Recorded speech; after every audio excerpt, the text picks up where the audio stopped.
Hello and thanks for tuning in. I'm Holly Shields, welcoming you all to another edition of Kalkine TV's Executive Corner Expert Talks. Today we're narrowing in on the pioneer blockchain tech platform CurveBlock, which uses the latest technology to enable people to invest in property development projects in return for a profit share. And joining us today is the CEO and co-founder, Gary Woodhead. Welcome to the show, Gary. It's great to have you with us. It's a pleasure to be here. Thank you. It's great to have you on. Now, first of all, the concept of real estate investment through blockchain might sound quite unique to many. So for the unacquainted, how would you describe its benefits? Significant benefits in comparison to the old world of real estate investing. The business model removes all the headache and brings different positives. So the blockchain model effectively is a digital share which has legal rights to all future profits. So what that means for the public is it's a blended portfolio. They no longer have to do due diligence on individual developments. That blended portfolio then mitigates that risk. And the digital wallets where people effectively come on board and be part of the ecosystem of the shared economy allows a low entry. So in the UK, it's a minimum investment of £10. It allows liquidity ability. So unlike traditional real estate investing where you could be locked in for 3, 4, 5 years, because it's digitized, if people need to exit, they can sell to other people wanting in on the ecosystem. And the digital asset itself is an evergreen return on investment yielding product. So whilst owned, every time houses are built and sold, profits will be divided accordingly with the holders on the platform. So it's effectively a simplistic set and forget mechanism to bring the masses into real estate investing that don't have the expertise of that sector. And we tagline it as the shared economy. Our grand vision is the masses become the equity of the market and the masses take half of all profits. And we do hope that within 5 to 10 years, this business model has the benefit of helping millions of people globally to come into financial inclusion within the world's largest asset class. Right. I mean, it sounds as well like the mass audience that you're referring to there. It sounds like the younger generation as well will be quite taken with the opportunity, considering that they're traditionally left out of the real estate market, and yet they actually have more knowledge on blockchain and related technologies than any other age group. So it's is that something you're expecting? It is. We do have a blend with regards to the investor type at the moment. Everything from people in the young 20s through to people into their 50s and 60s, from blue collar backgrounds through to white collar backgrounds. So there's certainly a taste of acceptance across the entire spectrum of generations. But yes, I do agree with your point. We could see a significant proportion of our adoption coming from the younger generations that are not fearsome of new innovation. It's great to hear as well that you have such a diverse customer base there, and especially the removal of those traditional headaches that come with real estate investing will be something definitely excellent to see. Very, very time efficient, cost efficient as well, it sounds like. Now, I'd like to ask, how do you ensure that all your investors are protected from market manipulation, as well as things like cyber theft, which are quite unfortunate, but they do happen? Yes, so this is one of the reasons why we have the backing behind us through various entities around the globe, from Silicon Valley through to one of the world's largest law firms. So the product is not pegged to Bitcoin. The product will actually be pegged to GBP, Great British Pound. So that eliminates market manipulation from the decentralized world that we all know of blockchain and cryptocurrencies. We're not going to be on secondary exchanges. One, because we're going to be regulated so that we can get to mass market. And in order to do that, we cannot be associated with decentralized, unregulated platforms.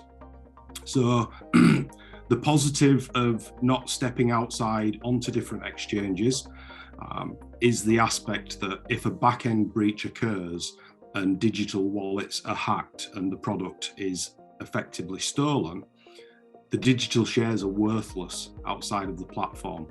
Unlike other digital products such as Bitcoin and Ethereum, where if a breach occurs and the hacker takes that product, they have numerous ways to liquidate and effectively cash out on what they've hacked.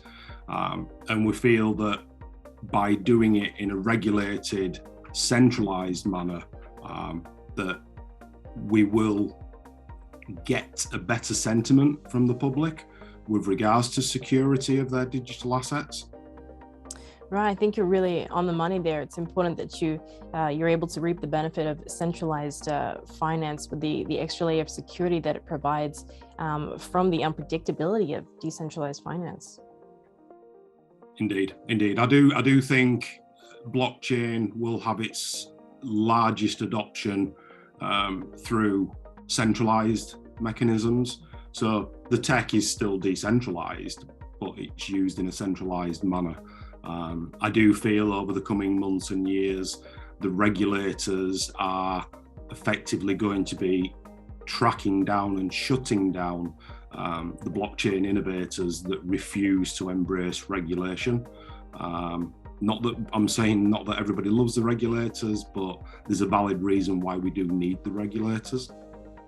Absolutely. I think you're very correct in saying that. And the UK, of all places, has been, quite stringent in regulation. I'm sure you're well aware of that.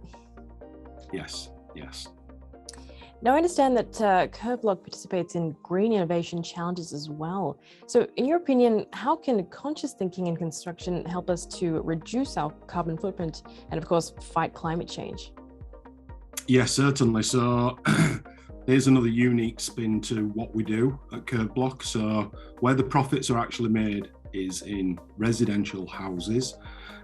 We effectively source land, build the houses, sell them, whether that be to the open market or private market, and that's where the returns are made for the CurveBlock ecosystem. But there's a unique spin on what we do. So we're actually building houses that don't require fossil fuel. They produce more renewable energy than they consume. So you've got a product that has no utility bills for their owners, and the surplus energy can be utilized in several manners. It could be used to charge electric vehicles, it could be stored in batteries, or even sold back to the grid and monetized. We unveiled the show house just over a year ago, which produces 10,300 kilowatts of renewable energy and removes 2.3 tonne of CO2 per annum. To put that into a perspective for the public, the average house in the UK only uses 4,000 kilowatts per annum. So you now have a home that is no longer reliant on the grid, and a home that has the ability to charge electric vehicles, which, as we've seen during the pandemic with the crisis on fuel, the UK is just about to see a 54% increase on the cost of energy. And we do believe that this is the future of housing. Ultimately, the houses, as more and more are built, will effectively become the new grid, because the housing estates will be decarbonising energy and effectively supplying other markets through the renewables that they generate. So we do believe it is the future. It's very Marmite is the product. Some people love it. Some people struggle to embrace this because humans are creatures of habit. And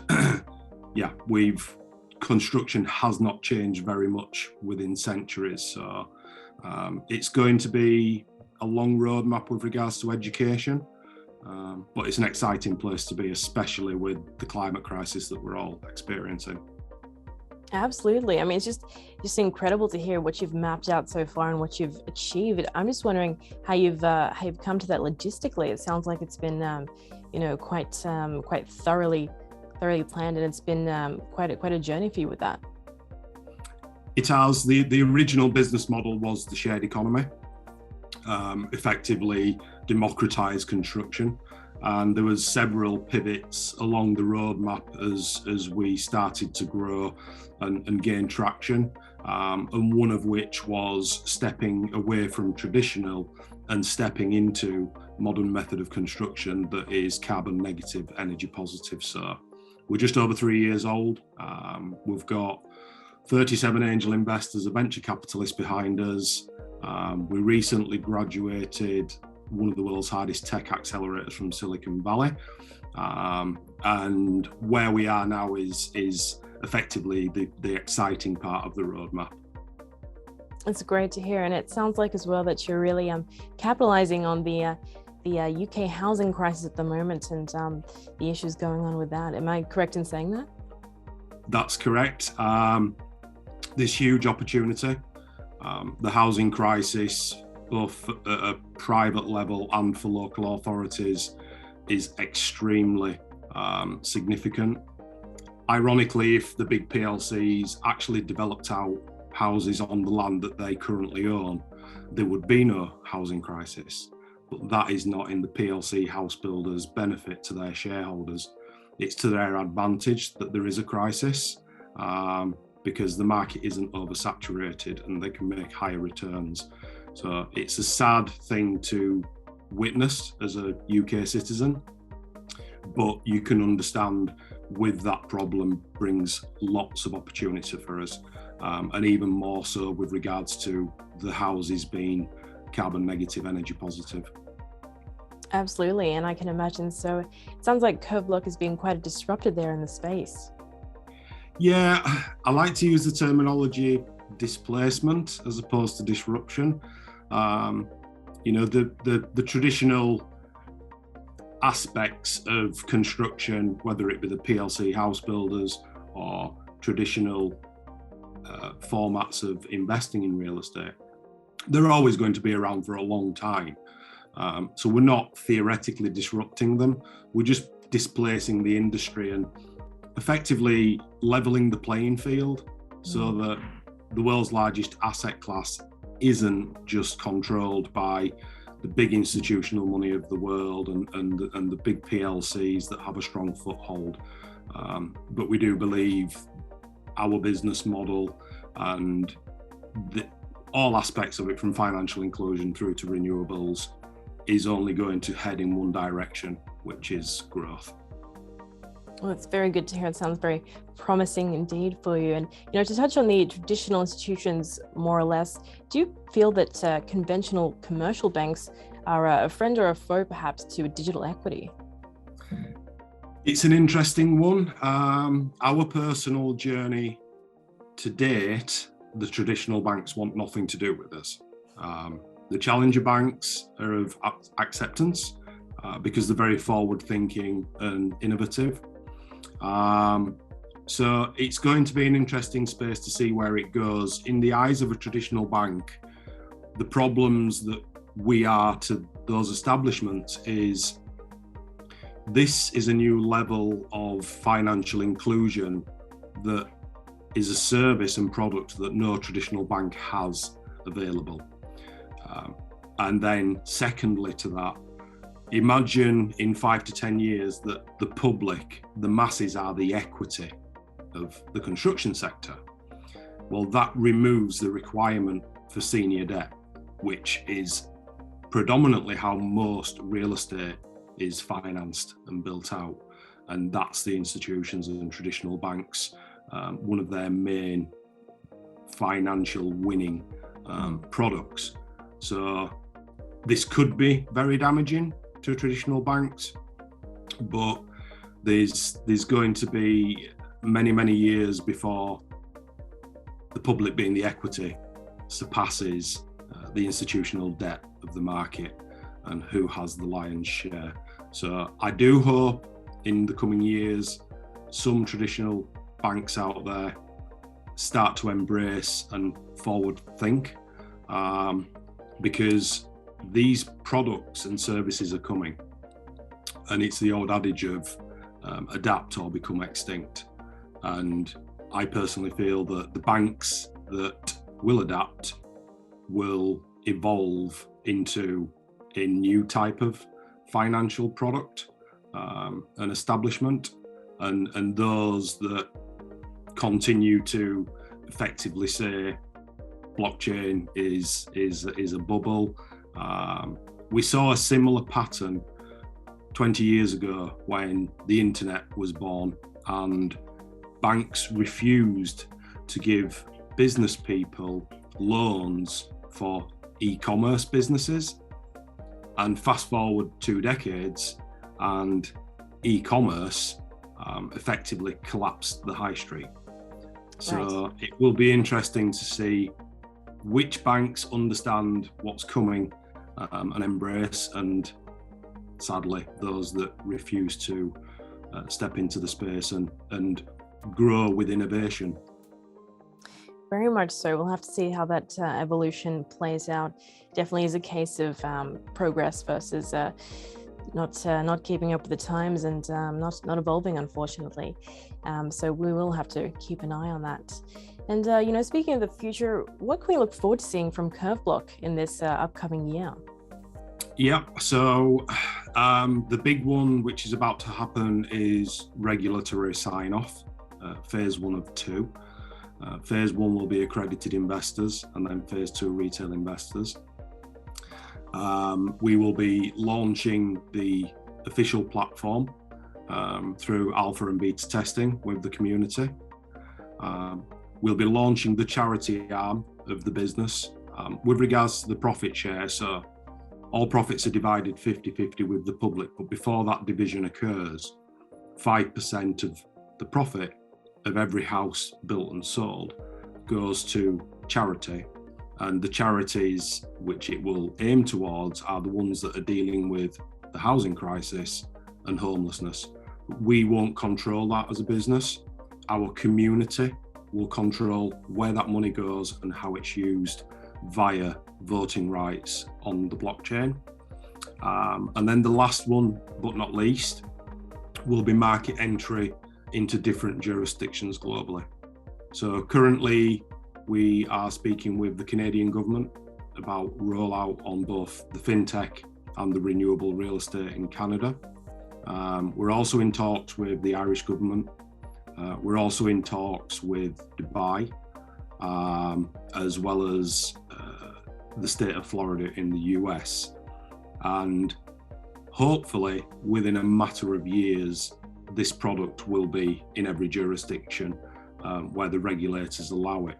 And more interestingly, if a jurisdiction allows their retail investors to partake, we effectively could get the platform regulated for that country, and they could still yield the dividends of construction in different jurisdictions. So as an example, if the Australian government believe the shared economy should be a thing for the public in Australia, but we're not in a position to start building real estate in Australia, we could regulate our platform for Australian citizens, and they could be part of the shared economy from profits made on construction in the UK.